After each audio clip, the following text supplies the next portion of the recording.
pupuntahan din natin yung nanay. Ayun na yung nanay mo, tsaka yung kapatid mo. Ate, gusto ko lang naman kamustahin kayo ni nanay kung okay lang kayo. Mas okay kami nang wala ka. Umalis ka na! Umalis na kayo! Tama naman kasi siya, Karen eh. Ampun lang. Mas may karapatan siya sa pagmamahal ni Inay. Mag-isa lang naman ako eh. Hindi ka nag-iisa, Ana. I feel the same way. Nandito tayo para sa isa't isa. Hanggang kailan kaya tayo dito? Baka hindi na tayo pabalikin sa mansion. Wala na tayong halap sa kanila dahil nahanap na nila ang totoong anak ka rin ng Monteklaro. Kinausap ako ng asawa mo. Nagdududa na siya sa identity ni Brent. What? Talaga sinasagad niyo ang pasensya ko. Aalis kayo dito kung gusto niyo pang mabuhay. Ano nangyayari dito, ha? Binayaran niyo po kami para magpanggap. Si Ruth po may pakana ng lahat ng to. Ikaw ang mastermind sa lahat ng panlolokong ito? Napakasama mo talaga. Hindi, no! Kahit sa panaginip, ginugulo nila ako. Hindi ko hahayaang mabuko nila ako. Kailangan nang umalis na Angel at Andres sa bahay na ito. Hindi na kita sisingilin ng extra para makabawi naman ako sa'yo. Name your real price. Ayoko magkaroon ng utang na loob sa'yo. Consider it done. Hindi mo na makikita magamang yun.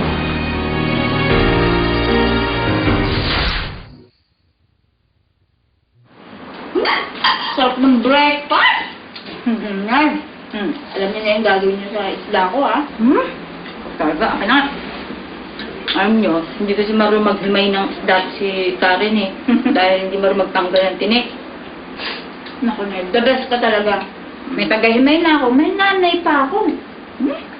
Nako, Aling Susi, alam niyo po ba, tindera po kami ng nanay ko ng isda.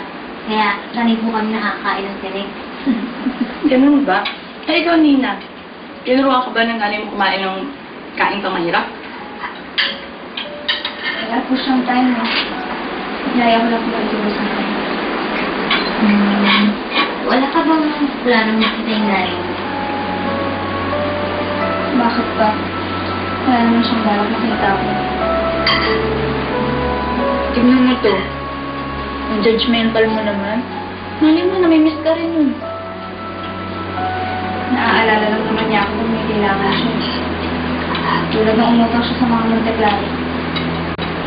When she got what she needed, hindi siya nagkaroon.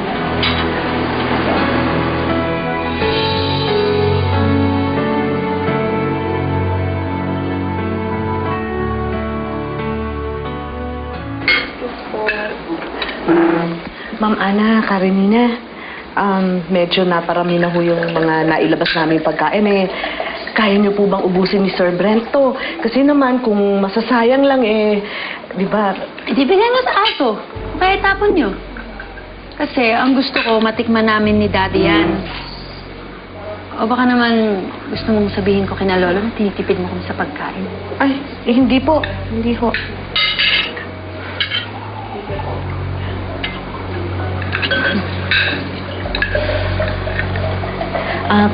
Ma'am, tawagin niyo na lang po kami pag may kailangan pa kayo.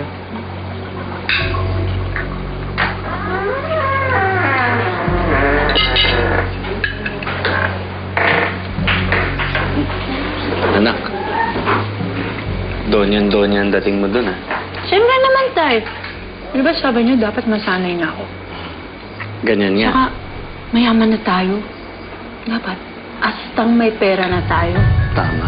Yan ang lagi mong iisipin na meron ka. Kailangan na sa focus ka. Tama yan, anak.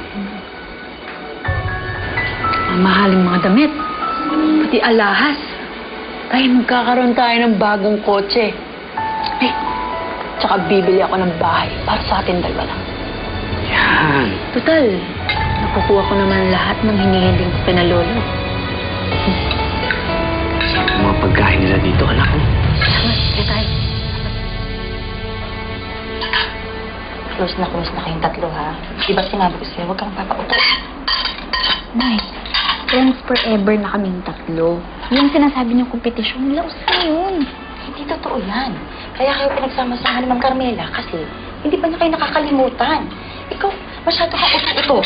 Huwag kang uto, huwag kang napapauto. Lalo sa ninang yan, huwag kang napapauto. Tigilan mo na yan. Kaya nag-aaway kaming tatlo dahil nasa kaurat niyo eh. Karen, pinapabura mo na sila kasi sa akin.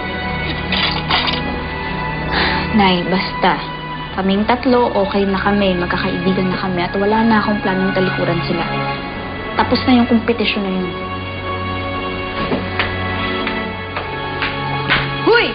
Sali ako dyan. Ano ba yan? Ay! Sige, game. O, post kami. Oh, huwag yung malikot. Teka lang po. Paano ba yung post? Ganyan. Dapat ganun-ganun na. Yang si Angel, parang wala nang mahalaga sa kanya, kundi yung kayamanang mamanahin niya. Parang pera lang natin ang habol niya eh. Carmela, she's just a kid.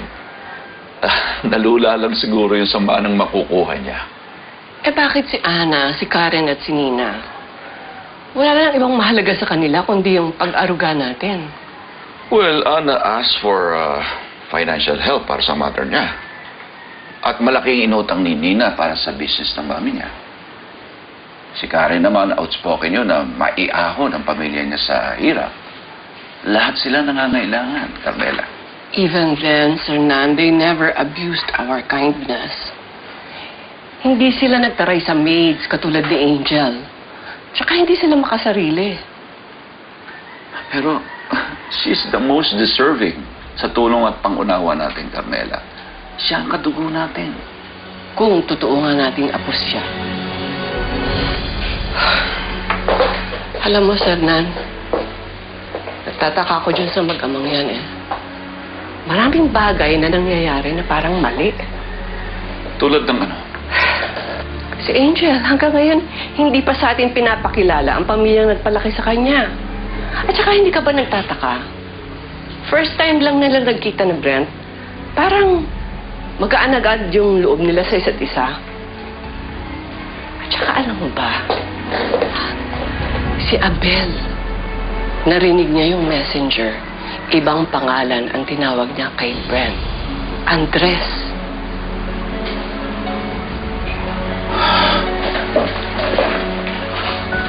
So you're telling me that despite the DNA testing and all other proofs, questionable pa rin sa'yo ang identity ng mag-ama? Yes.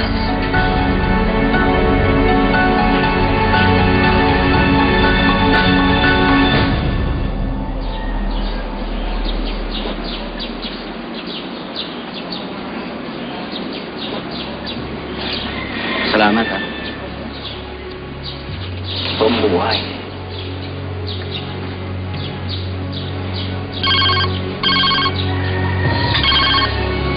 Hello, Peter.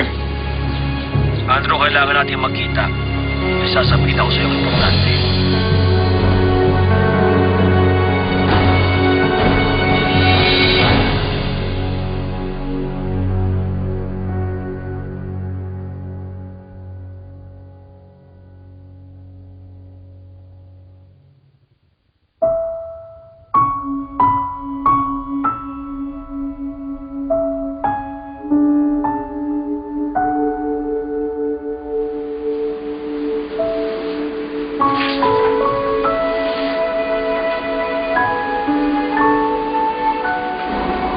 Kaya naman pala masungit yung si Nini.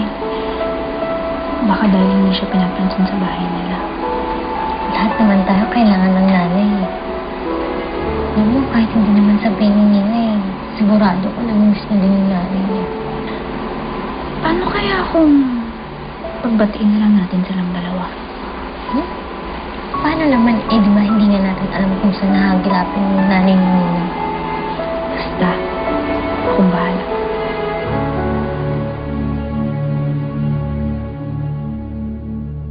Hi, Lola. Gusto niyo daw po ako makausap? Oo. Marami kaming gustong itanong sa'yo.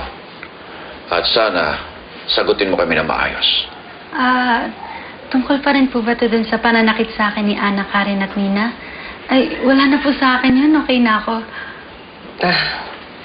Hindi yun, Angel. Halika. Maupo ka, ha?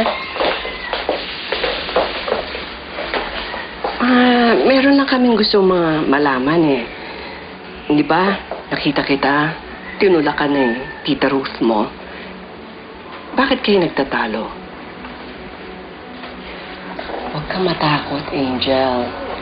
Gusto ka lang namin tulungan. Kakampi mo kami. Gusto namin tulungan kayo ni Andres. Ay, okay lang naman po kami ng tatay Andres ko eh. Wala naman po kami problema. Andres? O Brent?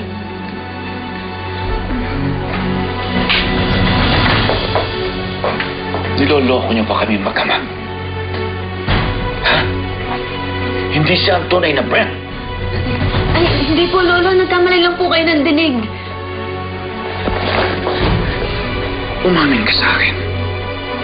Hindi ikaw ang tunay naming apo. Hindi ikaw ang tunay na anak rin nina.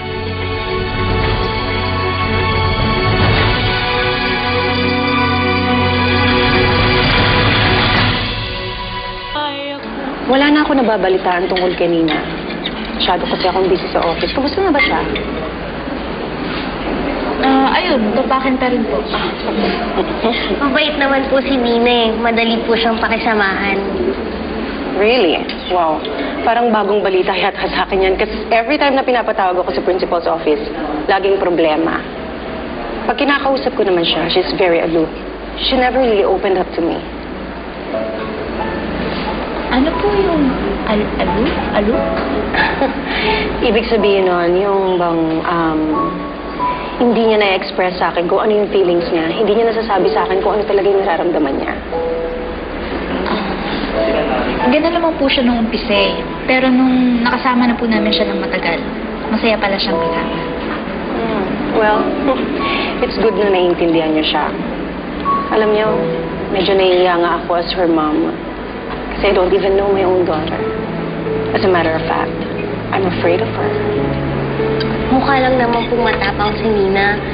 Pero pag mag-isa na po siya, nakikita po namin na hinahanap niya pa rin yung pag-aalaga niya bilang isang ina. Mahal po kayo ni Nina, Mrs. Montebella.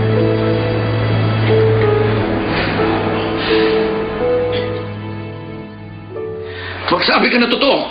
Magsabi ka na totoo! Lolo, ako po talaga to. Ako ang tunay na anak ka rin, Nina. Lolo, bitawan niyo po ako. Nasasaktan po ako eh. Sanan. Huwag mo saktan yung bata. Sanan, bakit? Ha? I'm okay. I'm okay. Maupo ka.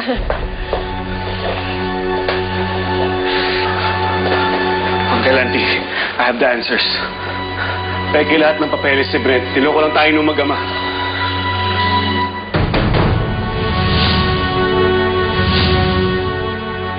Teka lang. Mali! Teka muna. Ayun. Ayan to. Ayan o. Ay, ito. Uy, Ina, ikaw na bumukas. Bakit ako? Ikaw yung malapit sa pinto eh. Buksan mo na. Ito, inutaka mo na naman ako.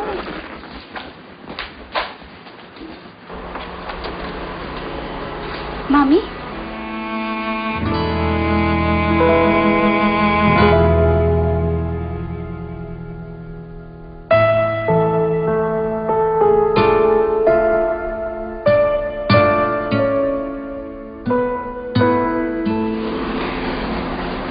Parang niyo po nalaman na nandito ako. Tinawagan ako ng mga kaibigan mo. Sila Ana at si Karen. Nina, kasi nakita namin na nalulungkot ka habang sinasketch mo yung nanay mo.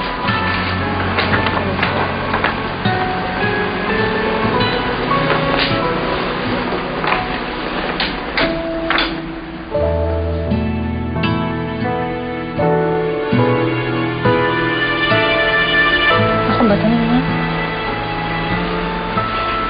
Hindi na kasi tayo nagkikita eh.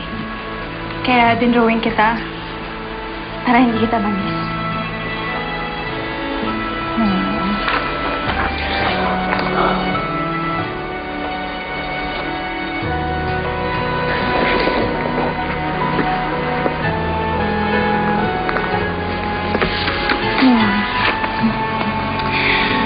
I'm so sorry, Nina. Alam mo, ngayon ko lang na-realize na ang dami ko palang pagkukulang sa'yo. Please forgive me. And give me a chance to be a mother to you.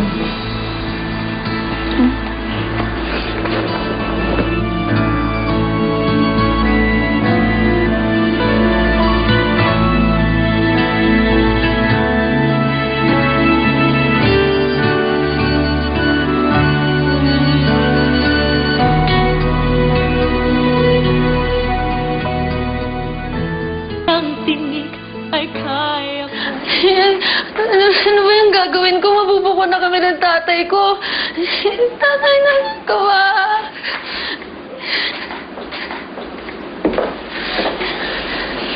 It's over. Tapos na ang pagpapanggap. Alam na nila ang totoo. Hindi pa lahat. Kasi hindi pa nila alam na ikaw ang boss namin. Bakit? Isusumbong mo ako? Subukan mo. Patay ang tatay.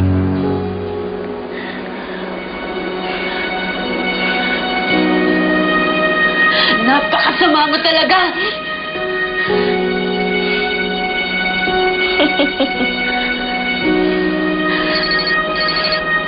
Kung ako sa'yo, sasagutin ko yung totoo.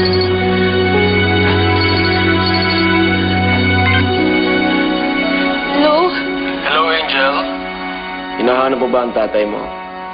Nasaan ang tatay ko? Kasama ko siya ngayon. At gusto kanyang makausap. Hello? Hello, anak? Tay! Tay!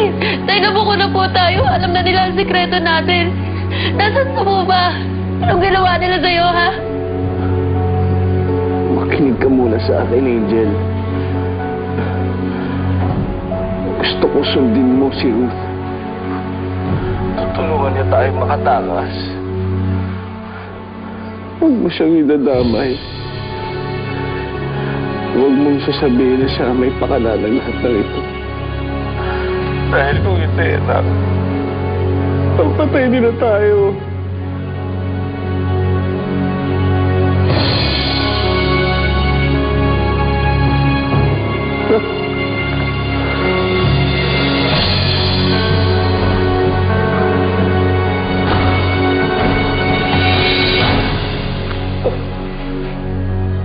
Hindi. Hindi ako papayag na makatakas yung magkamang yun. Dito na lang kayo. Ako na lang maghahanap kay Angel. Upo ka nga muna. Alam ko tayo dadaan, please. Mga manluloko sila. Mga walang hiya sila. Mauna na muna ako, Nina, ha? You take care of yourself. Thank you, Mommy.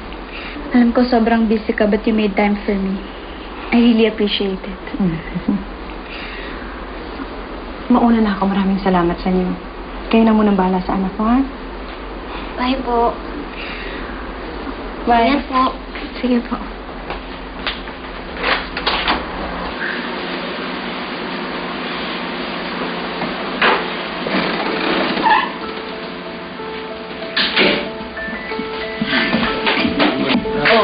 Gusto mo na? Sabi ko naman kasi sa'yo, eh. Huwag ka na maarte, ha? Huwag ka na. Alam niyo, masarap pala sa feeling. Mahalaga pala ako sa kanya. At least ngayon, alam ko na, mahal ko mo. Thank you.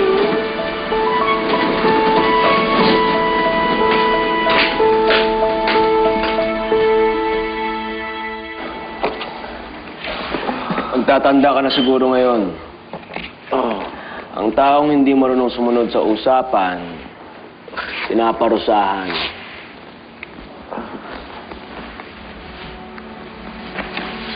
Tay! Tay! Tay! Tay! Ang taan na, anak. Huwag ka na umiyak. Okay lang ang tatay mo, anak. Tay! Naku po, hindi ko na kayo makikita.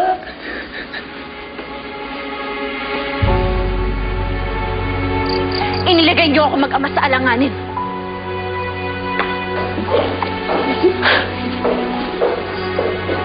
Ano? Lahat ng pinaghirapan ko masisira ng dahil sa inyo? So ngayon, sabihin niyo nga sa akin, dapat ko pa ba kayong pagkatiwalaan? Pasensya ka na. Ako naman may pakanaan ito eh. Walang idamay ang alam. Ang tataas kasi ng lipad ninyo! Tingnan yung nangyari sa inyo ngayon. Eh di sumadsad kayo. Pero mabait pa din ako. Dahil bibigyan ko kayo ng isa pang pagkakataon.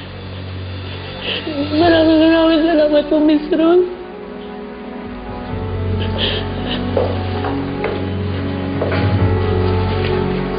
Gusto kong mangako kayo sa akin na hindi na kayo magpapakita sa mga Monte Claro kailanman. Nagkakaintindihan ba tayo? Pangako ko sa'yo. Pangako ko sa'yo. Good. Peter, ikaw na munang bahala sa akin. Nai-stress ako.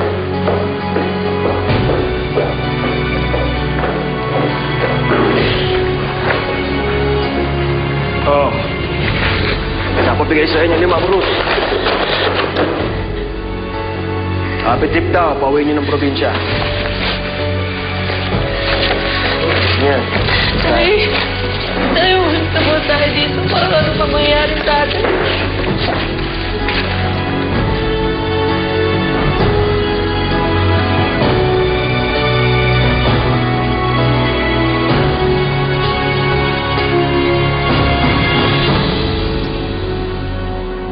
Ang tinig ay kaya ko.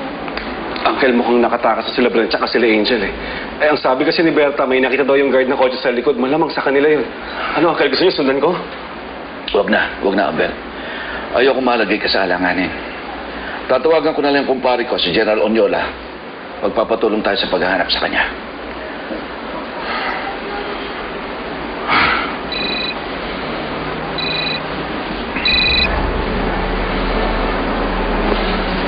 Hello? Hello, Mr. Monteclaro. Si Brent po to. Tigilan mo ako, Andres. Alam ko nang hindi ikaw si Brent. Manloloko ka. Idinamay mo pa ang anak mo. Mr. Monteclaro, pasensya na. Hindi ko naman po sinasadya kami ng anak ko yung mga ginawa namin sa inyo. Wala naman po kami ginawa na pera dyan ni Angel. Ano? Ganun lang yon? Wala lang pasingko ang ginawa niyong kalukuhan sa amin? Ipahanap kita, Andres. Kahit saan ka man magtago.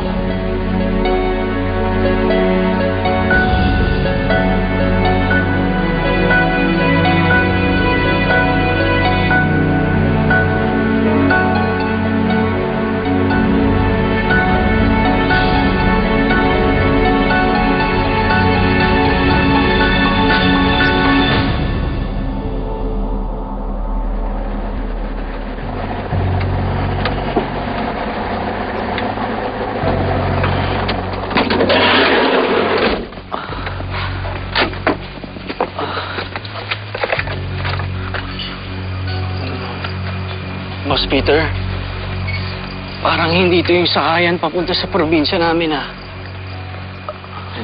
Pasensya na kayo. Hanggang dito ko na lang kayo pwede ihatid. Pwede naman kayo maglakad pa uwi. Kaya tumakbo na lang kayo. Boss Pete, wag naman. Paawa ka naman sa anak ko. Boss, bata pa to. Tsaka isa pa, lahat naman ang gusto nyo, sinunod naman namin, di ba? Anak, takbo! Ay, takbo na, anak! Tumakbo ka na!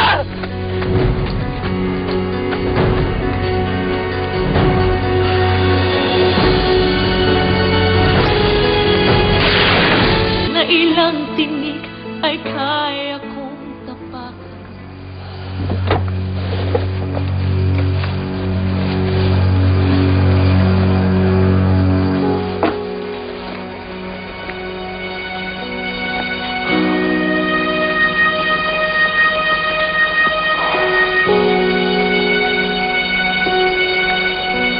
Hindi ko inisip na aabot sa ganito.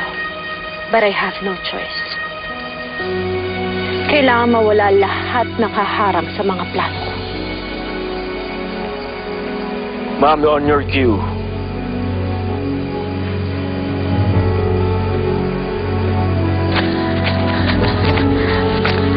Tay! Natatakot po ako, tatay! Tumakbo ka lang, anak! Tumakbo ka lang! Huwag kang hihinto! Go. Finish them.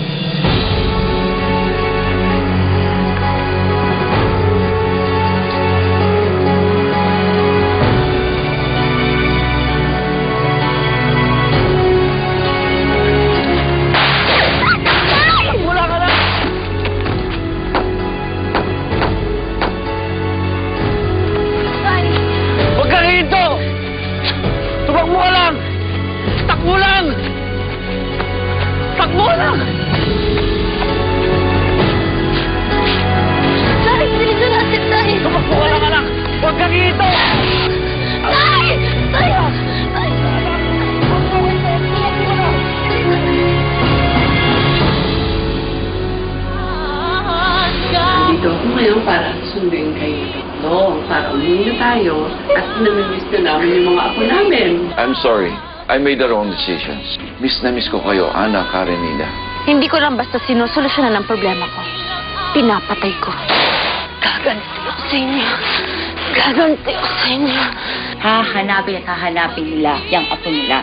Ang importante, gumawa ka ng paraan para ikaw maging paborito. Kausapin mo nga yung investigador na kinuha mo noon. Ayokong pinagbabantaan ako sa sarili kong opisina. Kaya kung po pwede, umalis ka na lang. Kung sisiraan mo si Ana at Karen, wala kang mapapala. Babang mo raw? Kasi ang saya-saya mo na dahil okay na kayo ng mama mo. Pinilit lang pala nila yung mami mo na kausapin ka. Ana, totoo bang pinilit niyo lang si Mami na makipagbati sa akin? Masamang maging pakialamera. Ang kaibigan, hindi yun ginagawa sa kapwa-kaibigan. Pero ginawa niyo yun sa akin. Alam na niya na may kinalaman ako sa peking Ana Karenina. Ididemanda kaya nila o ipapakulong. Gusto mo tapusin na natin sila eh. Ayun siya! Si Maggie!